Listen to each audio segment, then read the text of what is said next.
بسم اللہ الرحمن الرحیم، السلام علیکم۔ آپ دیکھ رہے ہیں امپلائیز ٹی وی۔ آج کی سب سے بڑی بریکنگ نیوز، سرکاری ملازمین اور پینشنرز کی پینشن سے بڑی کٹوتی کا فیصلہ۔ نئی حکومت نے آتے ہی بڑا جھٹکا دے دیا۔ اگر ہم اس کی تفصیل کی طرف چلے تھے، لیکن اس سے پہلے بتاتا چلوں، یہ کمیٹی باقاعدہ طور پر تشکیل دے دی گئی اور اس کا نوٹیفیکیشن بھی جاری کر دیا گیا۔ نوٹیفیکیشن میں یہ کہا گیا کہ آپ نے اس کو ایک ہفتے کے اندر اس کی رپورٹ بھی دینی ہے کہ کیسے آپ نے ملازمین کی تنخواہوں سے کٹوتی اور پینشن میں کٹوتی کرنی ہے، اور اس کی باقاعدہ سفارشات آپ نے پیش کرنی ہے۔ اس سے پہلے میں بتاتا چلوں کہ حکومت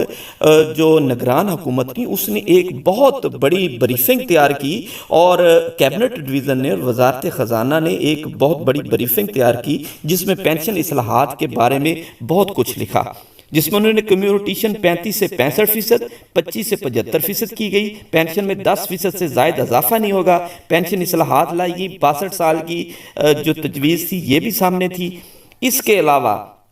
کنٹریبیوٹری پینشن جو تھی وہ لائی جائے گی، اور اس کے علاوہ اور بھی بہت سی اس میں اصلاحات تھیں۔ پینشن کو فوری طور پر انہوں نے ختم کرنے کا بھی کہہ دیا کہ پینشن ہم نئی بھرتی جو ہوگی وہ اسی کے تحت ہوگی۔ لیکن آج کی اب ہم خبر کی طرف چلتے ہیں۔ آج کی جو سب سے بڑی خبر تھی وہ یہ تھی کہ پینشن میں کس طریقے سے تنخواہوں اور پینشن میں کٹوتی کی گئی، اور نئی کمیٹی کا حکومت نے اعلان کر دیا۔ اب جو نئی کمیٹی بنی اس کا ایک باقاعدہ نوٹیفیکیشن بھی آپ سکرین پر دیکھ سکتے ہیں۔ اس نوٹیفیکیشن میں ڈپٹی چیئرمین پلاننگ کمیشن جو ہیں وہ چیئرمین ہوں گے،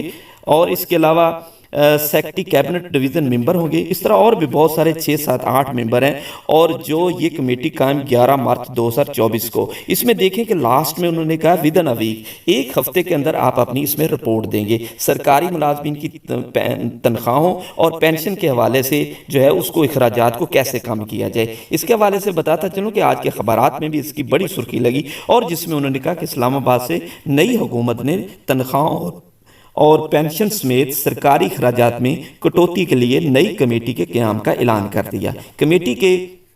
دائرہ اختیار میں دفاعی بجٹ اور سود کی مد میں اخراجات شامل نہیں ہیں، اور اس میں یہ بھی کہا گیا، اور باقاعدہ طور پر میاں شہباز شریف نے یہ ہدایت کی، کمیٹی جو ہے 7 رکنی کمیٹی ہے، جس میں انہوں نے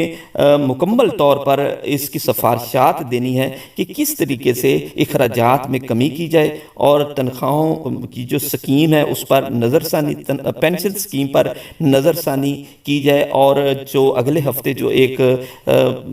جو آئی ایم ایف کے ساتھ 14 مارچ سے جو مذاکرات شروع ہونے والے ہیں، اس میں یہ ساری چیزیں جو ہیں وہ پورے خد و خال کے ساتھ اور پوری سفارشات کے ساتھ پیش کی جائیں گی کہ یہ دیکھیں یہ ہم کرنے جا رہے ہیں، تنخواہوں سے ہم کٹوتی کرنے جا رہے ہیں، پینشن سے ہم کٹوتی کرنے جا رہے ہیں، دوسرے جتنے بھی اخراجات ہیں، ترقیاتی اخراجات ہیں یا دوسرے دیگر اخراجات ہیں، ان میں بھی ہم کٹوتی کرنے جا رہے ہیں۔ اس طریقے سے پھر جا کر کہیں حکومت کو وہ قرضہ ملنے کی آئی ایم ایف سے امید ہے۔ تو یہ سرکاری ملازمین کے حوالے سے، کیونکہ حکومت بڑی دیر سے اس پر کام کر رہی ہے، آپ کو پتہ ہے کہ ایک پہلے لیٹر آیا جس میں انہوں نے پوری اصلاحات دی گئیں پینشن کے بارے میں، پینشن کو کیسے ختم کیا جائے، اور اس میں ایج کا بڑا فیکٹر تھا، 60 سے 62 سال کیا جائے، کمبائن پینشن کی جائے، 10% سے زیادہ پینشن نہ بڑھائی جائے، اور نئے جو ملازمین ہیں ان کی جو بھرتی ہوگی وہ اس میں کنٹریبیوٹری پینشن کے تحت ہوگی، یعنی ان کو پینشن بالکل نہیں ملے گی۔ اور اب یہ جو نئی بات اس میں آگئی ہے کہ جو موجودہ لوگ ہیں ان کی تنخواہوں سے بھی کٹوتی ہوگی۔ حالانکہ بجٹ میں اور آنے والا جو حالات ہے، مہنگائی کا ایک بڑا طوفان ہے، اس میں تو ملازمین کا بڑا مطالبہ ہے کہ ہمیں تنخواہوں میں کم از کم 50% اضافہ کیا جائے، لیکن حکومت بجائے اضافہ کرنے کے وہ یہ سوچ رہی ہے کہ ان کی تنخواہوں سے کس طریقے سے کٹوتی کی جائے اور ان کی پینشن سے کٹوتی کی جائے۔ تو دیکھتے ہیں کہ آئندہ چند دنوں میں کیا سفارشات جو حکومت سامنے لے کے آتی ہے، ان کی جو کمیٹی ہے، پھر پتہ چلے گا کہ کس قسم کی کٹوتی اور کس قسم کی پینشن میں کٹوتی ہوگی۔ Thanks for watching.